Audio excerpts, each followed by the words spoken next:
నీతో నేను ఒక ధర్మం చెప్తాను. లోకంలో ఒక వస్తువు ఒకరిదైతే ఆ వస్తువుతో కూడి వచ్చినవి కూడా ఆ యజమానికే చెందుతాయి. అలా యజమానురాలు వెంట వచ్చినటువంటి దాసులమైనటువంటి మేమందరం కూడా నీకే చెందిన వారము. కాబట్టి ఆమె నీకు భార్య అయితే నేను కూడా నీకు భార్యనైనట్టే. కాబట్టి మహారాజా, ఇది ధర్మబద్ధమైన కోరికే. నేను కన్యని, నీవు క్షత్రియుడవు, మహారాజువు, దక్షిణ నాయకత్వం ఉన్నవాడవు.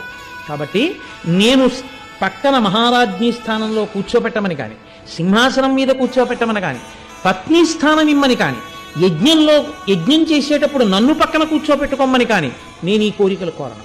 అవన్నీ దేవయానివి. ఆమెయే రాజ్ఞి, ఆమెయే సింహాసనం మీద కూర్చుంటుంది. నువ్వు యజ్ఞం చేస్తే ఆవిడే నీ పక్కన కూర్చుంటుంది. కానీ అమ్మ అని పిలిపించుకోవాలన్న నా కోరిక తీరడానికి నీ వంటి దక్షిణ నాయకత్వం ఉన్న సుక్షత్రియుణ్ణి మాత్రమే నేను ఆశ్రయించాలి. పైగా అలాగని నేను ఎవరిని పడితే వాళ్ళని వెళ్ళి అడగనగా.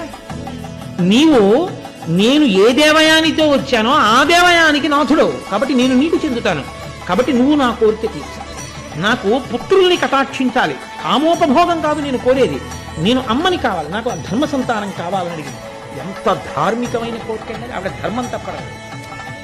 అడిగితే ఆయన అన్నాడు, నీవు అడిగిన కోరికే ధార్మికమైన కోరికే. ఇలా సంతానాన్ని అపేక్షించినప్పుడు రాజు కృప చెయ్యకపోతే భ్రూణహత్య చేసిన పాపం ఆ రాజు ఖాతాలో వేస్తాడు. కానీ